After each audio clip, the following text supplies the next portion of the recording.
Hi hello ನಮಸ್ಕಾರ ಸ್ನೇಹಿತರ ಇಂದಿನ ಸಂಚಿಕೆಯಲ್ಲಿ ಏನಾಗ್ತದೆ ಅನ್ನೋದನ್ನು ತುಂಬಾ ಕ್ವಿಕ್ಕಾಗಿ ನೋಡ್ಕೊಂಡು ಬರೋಣ ಬನ್ನಿ. ಇಲ್ಲಿ ಮುತ್ತಣ್ಣಂಗೆ ಒಂದು ಹುಡುಗಿ ನೋಡೋಕೆ ಹೋಗಿರ್ತಾರೆ. ಆ ಹುಡುಗಿ ಸೆಟ್ ಆಗೋದಿಲ್ಲ. ಮುತ್ತಣ್ಣ ನಿಮ್ಗೆ ಆ ಹುಡುಗಿ ಸೆಟ್ ಆಗೋದಿಲ್ಲ ಅಂತ ಚಂದನ ಕೂಡ ಹೇಳ್ತಾರೆ. ಜೊತೆಗೆ ಆ ಹುಡುಗಿ ಬಂದರೆ ನಮ್ಮ ಮನೆ ಹಾಳಾಗುತ್ತೆ, ಮುರ್ತ ಹಾಕ್ತಾಳೆ ಅಂತ ಹರಿ ಕೂಡ ಹೇಳ್ತಾಳೆ. ಅಂತ ಹುಡುಗಿನೇ ಬೇಡ ಅಂತ ಮುತ್ತಣ್ಣ ಕೂಡ ಹೇಳ್ತಾರೆ.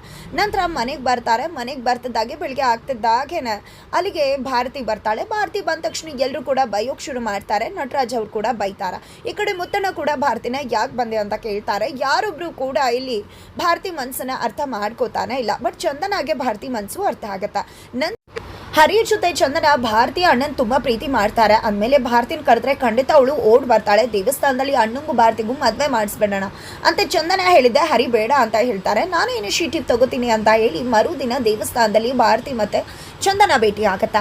ನಂತರ ಇಲ್ಲಿ ಭಾರತಿ ಕೂಡ ಅಳ್ತಾ ತನ್ನ ಜೀವನ ಸರಿಪಡಿಸಬಹುದೇನೋ ಅಂತ ದೇವ್ರ ಹತ್ರ ಕೇಳ್ಕೊಳ್ಳೋಕೆ ಅಂತ ಬಂದಿರ್ತಾಳೆ. ಅಮ್ಮನ ಕಣ್ ತಪ್ಪಿಸಿ ಅದೇ ಸಮಯಕ್ಕೆ ಚಂದನ ಸಿಕ್ಕಿ ಭಾರತಿ ಹತ್ರ ಮಾತಾಡ್ತಾರೆ. ನೋಡು ಅಣ್ಣನ ನೀನು ತುಂಬಾ ಪ್ರೀತಿಸ್ತೀನಿ ಅನ್ನೋದಾದ್ರೆ ನಾನು ನಿನ್ನ ಮತ್ತೆ ಮುತ್ತಣ್ಣನ ಮದುವೆ ಮಾಡಿಸ್ತೀನಿ. ಮನೆಯವ್ರಿಗೆ ಗೊತ್ತಿಲ್ದಾಗ ನಾಳೆ ಓಡ್ ಬಂದ್ಬಿಡು, ಖಂಡಿತ ನಿನ್ನ ಪ್ರೀತಿ ನನಗೆ ಸಿಗುತ್ತೆ ಅಂದಾಗ ಹಾಗಿದ್ರೆ ಸರಿ, ಮುತ್ತಣ್ಣನ ಬಿಟ್ಟು ನನಗೂ ಬದುಕೋಕೆ ಆಗೋದಿಲ್ಲ, ಮಾವನ್ ಬಿಟ್ಟು ಖಂಡಿತ ನಾಳೆ ನಾನು ಬರ್ತೀನಿ ಅಂತ ಹೇಳ್ತಾಳೆ. ಸರಿ 10 ಗಂಟೆ ಒಳಗಡೆ ದೇವಸ್ಥಾನಕ್ಕೆ ಬಾ ಅಂತ ಹೇಳಿದ್ದೆ.